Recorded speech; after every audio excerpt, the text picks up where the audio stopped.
और फिर देखो तुम काम क्या कर रहे हो, समझ रहे हो बात को।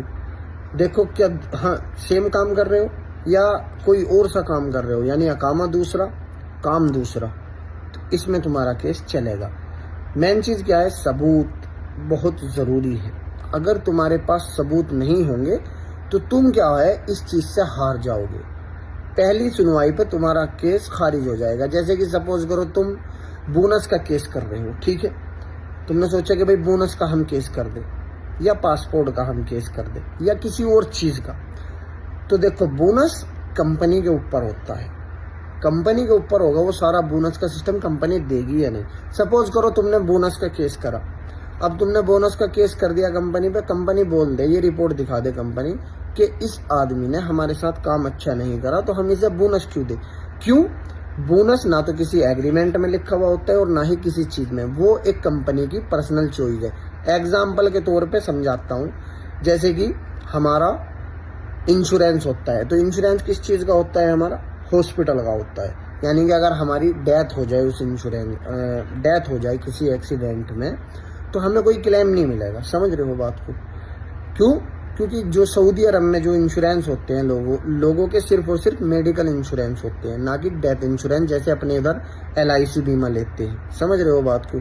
क्योंकि कोई भी बीमा तुम ऐसा लोगे तो जाहिर सी बात है तुम्हें उसके पैसे देने पड़ेंगे, महीने में 2 महीने में किस्त जाएगी, समझ रहे हो। लेकिन ऐसा प्रोसेस तुम्हारे साथ नहीं है, तो यानी कि तुम्हें वो चीज़ नहीं मिलेगी, ठीक।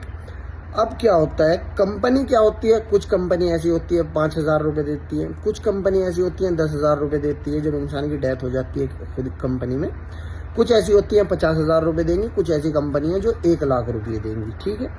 वो सब कंपनी के ऊपर होता है, उसमें भी तुम कंपनी को दबाव नहीं दे सकते हो, ठीक है।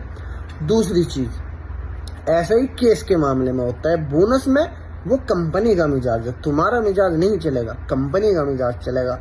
अब रहा तुम्हारा पासपोर्ट, अगर तुम्हें पासपोर्ट बनवाना है अपना, अगर तुम सोच रहे हो इन झमेलों में ना पड़ो भाई, केस करो पासपोर्ट का, इन चीज़ों का, सिंपल सी बात है, अकामा ख़त्म है 5 साल का पासपोर्ट बनता है, अकामा वैलिड है तो 10 साल का पासपोर्ट बनेगा।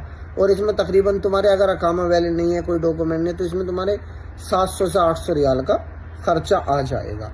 और तुम्हारे पास यानी कंपनी जैसे पेपर देती है ना, एक लेटर पैड के भाई हाँ इस आदमी का पासपोर्ट खो चुका है, यानी कि अगर तुम अपनी कंपनी में हो या किसी कंपनी में तुमने कफाला लिया है और तुम उस चीज़ को वो कर रहे हो कि भाई हमें पासपोर्ट बनवाना है, तो जिस कंपनी में तुमने कफाला लिया है जाहिर सी बात है वो तुम्हें डॉक्यूमेंट देगी, एक जवाजात से ला के देगी कि भाई इसका पासपोर्ट खो गया है, एक खुद लेटर पैड लिख के देगी, ठीक है। ये पेपर अगर मान लो तुम्हारे पास है तो तुम्हारा 700 से 650 700 के बीच में तुम्हारा काम हो जाएगा।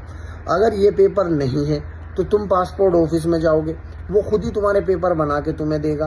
तो इसमें क्या है, तुम्हारा थोड़ा से पैसे जो हैं ज़्यादा लग जाएंगे। ज़्यादा कितने लगेंगे, ज़्यादा से ज़्यादा 100 रियाल या 200 रियाल एक्स्ट्रा लगेंगे, समझ रहे हो बात को। जानकारी अच्छी लगी हो तो तुम अपने भाई को फॉलो कर सकते हो, नहीं लगी हो तो कोई बात नहीं।